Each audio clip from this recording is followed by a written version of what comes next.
अस्सलाम वालेकुम। Light microscopy. Light microscopy क्या होती है? लाइट माइक्रोस्कोपी, जिसको हम ऑप्टिकल माइक्रोस्कोपी भी कहते हैं, ये बायोलॉजी की एक फंडामेंटल टेक्निक है जिसके ज़रिए हम विजिबल लाइट यानी रोशनी की मदद से और कुछ लेंसेज यानी अदसों की मदद से ऑप्टिकल कंपोनेंट्स जो कि स्पेसिमेन की सूरत में हमारे पास होते हैं, स्लाइड पे रख के हम उनको देखते हैं किस तरीके से कि उनको मैग्नीफाई करते हैं और फिर उनको विजुलाइज करते हैं कि वो किस तरह के नज़र आ रहे हैं। लाइट माइक्रोस्कोपी में जो वर्ड है लाइट, इसका मतलब है रोशनी का इस्तेमाल हो रहा है इसमें, और माइक्रोस्कोपी का मतलब है कि माइक्रो ऑर्गेनिजम्स या माइक्रोस्कोप के लेवल पे जो चीज़ें मौजूद हैं उनको विजुलाइज करना, उनको देखना मैग्नीफाई करके। लाइट माइक्रोस्कोपी जो है फंडामेंटल बायोलॉजिकल टेक्निक है और आज से काफ़ी साल पहले ये दरियाफ्त हो गई थी। 19वीं सदी में कॉमनली हम ये कहते हैं कि वो पीरियड था 19वीं सदी का, जिसको माइक्रोस्कोपी के पीरियड में, माइक्रोस्कोपी की फील्ड में गोल्डन एरा कहा जाता है। आजकल के दौर में इलेक्ट्रॉन माइक्रोस्कोप आ चुकी है जो कि बहुत अच्छे तरीके के साथ बायोलॉजी की फील्ड में साइंटिस्ट की हेल्प कर रही है। मगर इससे पहले लाइट माइक्रोस्कोप होती थी जो कि रोशनी की मदद से जो माइक्रो ऑर्गेनिजम्स हैं या दूसरे स्पेसिमेन हैं उनको मैग्नीफाई करके दिखाती थी। The 19th century is commonly regarded as the period often referred to as the golden era of light microscopy. The availability of microscopes dates back to the early 17th century. 17th century के शुरू में microscopes आ चुकी थी, बन चुकी थी, दरियाफ्त हो चुकी थी और उस पर काम हो रहा था। However, it was not until the early 19th century, even when significant advancements were achieved in the quality of glass lenses, that scientists developed broad interest in the field. मगर 19th सेंचुरी के start से पहले तक scientist का जो interest है वो इसमें इतना डेवलप नहीं हुआ था, क्योंकि 19th सेंचुरी के स्टार्ट में जो है ग्लास जो लेंसेज हैं उनकी क्वालिटी बहुत इम्प्रूव हो चुकी थी। इसके बाद ही साइंसदानों का माइक्रोस्कोपिक एरिया में अपने रिसर्च करने का जो आइडिया था वो इंक्रीज हो गया और उनका इंटरेस्ट डेवलप हुआ। इसके नतीजे में एक रैपिड चेंज आया एडवांसमेंट का और डेवलपमेंट का इन द माइक्रोस्कोप और उसकी टेक्निक यानी उसको इस्तेमाल करने के तरीके में। इसके अलावा प्रिपरेशन ऑफ स्पेसिमेन जो है वो भी काफ़ी इम्प्रूव हुआ। ये प्रोसेस जो है जिसमें स्पेसिमेन को, जिसको हम माइक्रोस्कोप पर रख के देखते हैं, उसको प्रिपेयर करने का प्रोसेस भी बहुत इम्प्रूव हुआ था। The field of biology often refer to as cytology. वो फील्ड बायोलॉजी का जिसमें हम माइक्रोस्कोप के अंदर सेल्स को ऑब्जर्व करते हैं, साइटोलॉजी कहलाता है। फिगर 1 में अगर हम देखेंगे तो हमें एक operational mechanism of light microscope नज़र आएगा। ये फिगर 1 है और इसमें हम देखते हैं कि ये एक लाइट माइक्रोस्कोप है। इस माइक्रोस्कोप को लाइट माइक्रोस्कोप इसलिए कहते हैं कि इसमें रोशनी का इस्तेमाल होता है। एक लाइट सोर्स होती है, या तो बल्ब के जरिए होती है या सूरज की रोशनी को इस्तेमाल करते हैं एक मिरर को यूज़ करते हुए, और मिरर को हम टिल्ट कर सकते हैं, एंगल दे सकते हैं ताकि रोशनी सही सीधी इस स्पेसिमेन की तरफ चली जाए। माइक्रोस्कोप स्ट्रक्चर कुछ इस तरह है कि यहाँ से रोशनी आती है, इसके ऊपर एक आइरिस डायफ्राम है जो कि रोशनी की मिकदार को कम या ज़्यादा कर सकता है, और ये कंडेंसर है। ये कंडेंसर एक लेंस होता है ग्लास का जो कि फोकस करता है लाइट को on to the specific specimen held between the cover slip and slide. जिस स्पेसिमेन को माइक्रोस्कोप के अंदर देखना होता है उसको एक स्लाइड पर हम रख देते हैं, उसके ऊपर एक कवर स्लिप रख देते हैं ताकि वो स्लिप ना हो, फैल के इधर से उधर ना चला जाए, क्योंकि उसमें हम थोड़ा सा पानी का ड्रॉप डालते हैं ताकि वो चिपका रहे और एयर की बबल जो है वो उसमें से निकल जाए और क्लियर विजन हो जाए। तो यहाँ पे ये है ग्लास स्लाइड, ठीक है, और इसके ऊपर है ये कवर स्लिप। ये कंडेंसर लेंस है जो कि लाइट को फोकस करता है स्पेसिमेन के ऊपर, और लाइट सोर्स ये है। सूरज की रोशनी भी हो सकती है या बल्ब की मदद से भी हम रोशनी दे सकते हैं। डायफ्राम का काम क्या है कि लाइट की मिकदार को कम या ज़्यादा किया जा सकता है इसकी मदद से। इसके फ़ौरन ऊपर जो लेंस है जो ये शेप में नज़र आ रहा है, इसको हम कहते हैं ऑब्जेक्टिव लेंस, जो कि लाइट को कलेक्ट करता है जो स्पेसिमेन के अंदर से होकर आ रही है और उस इमेज को मैग्नीफाई करता है। और ये फिर इमेज ऊपर सबसे जो टॉप पे नज़र आ रहा है ये भी एक लेंस है, इसको हम कहते हैं आई पीस, इस लेंस में जो इमेज ऑब्जेक्टिव से आ रहा है वो मैग्नीफाई होता है और उसको फोकस कर सकते हैं। इसको यहाँ पे एक स्क्रू होता है जिसकी मदद से हम उसको मज़ीद फोकस कर सकते हैं और क्लियर विजन ले सकते हैं। इस लाइट माइक्रोस्कोप के इस्तेमाल के नतीजे में 19वीं सदी में यानी बाय 1900 तकरीबन बहुत सारे स्ट्रक्चर जो सेल के अंदर होते हैं वो हमें नज़र आना शुरू हो गए थे, जो कि हम पिक्चर में हम देख सकते हैं।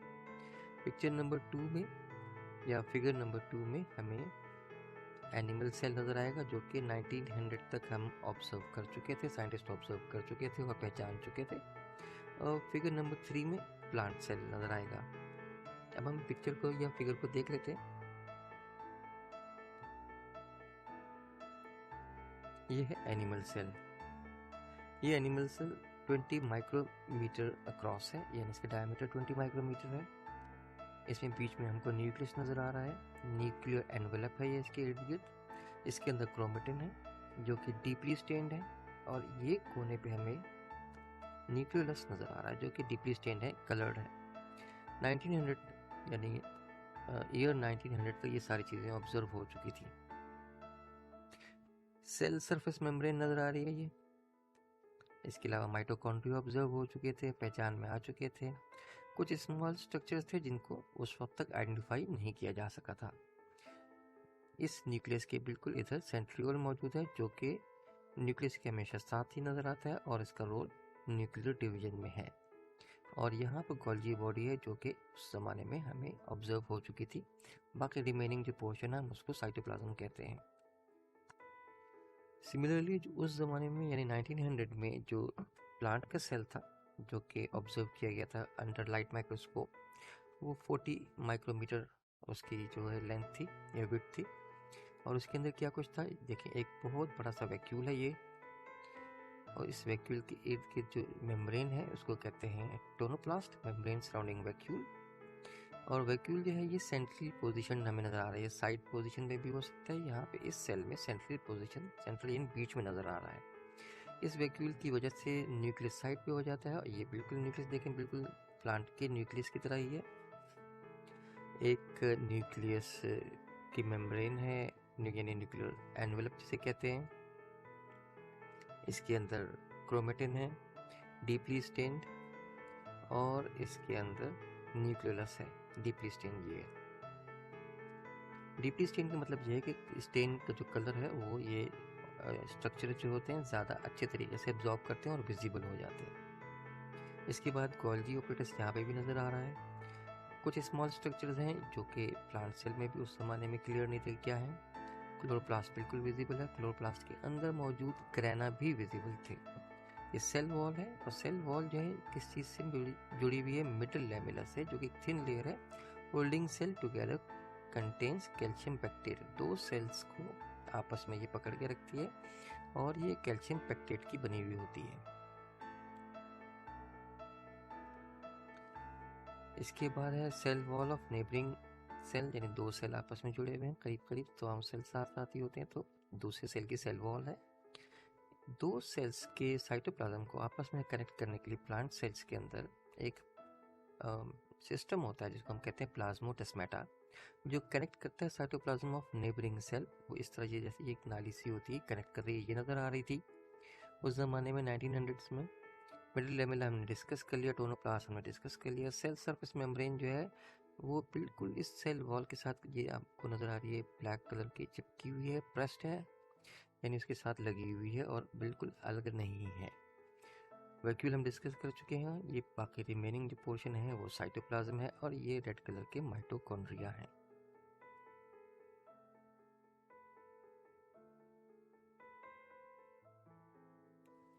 ये तो हमने पिक्चर देख ली।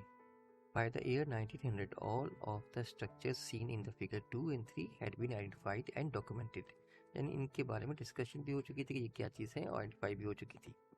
Figure 2 depicts the anatomical composition of the generalized animal cell, whereas Figure 3 illustrates the anatomical composition of a generalized plant cell, as seen under a light microscope.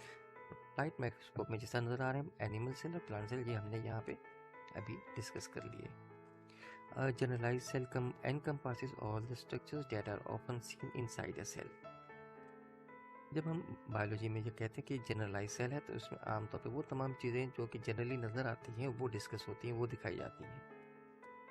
इसके बाद हम फिगर 4 देखेंगे और फिगर 5 देखेंगे। फिगर 4 में actual human cell है और figure 5 में एक्चुअल प्लांट सेल है, जो कि एक पौधे के लीफ से लिया गया है।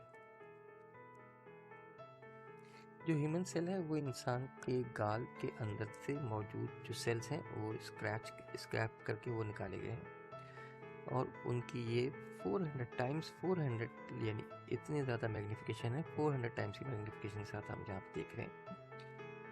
Sales from the inside of human face each with the nucleus in the middle. क्या इसकी ये पहचान है कि बिल्कुल बीच में इनके न्यूक्लियस होगा। प्लांट सेल में न्यूक्लियस जो है उस साइड पे हो जाता है। क्या वजह होती है? उसमें वैक्यूल होता है, बड़ा सा एक वैक्यूल होता है।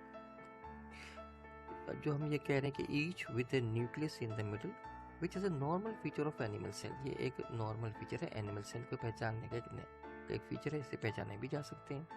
The cell are part of the squamous epithelium which means flattened epithelium. ये हमारे गाल के अंदर जो एपिथेलियम है उसको हम स्क्वैमस एपिथेलियम कहते हैं, यानी फ्लैट हुए हुए। इन कंट्रास्ट ये हमारे पास प्लांट सेल की एक्चुअल पिक्चर है, close up picture of cells in a moss leaf.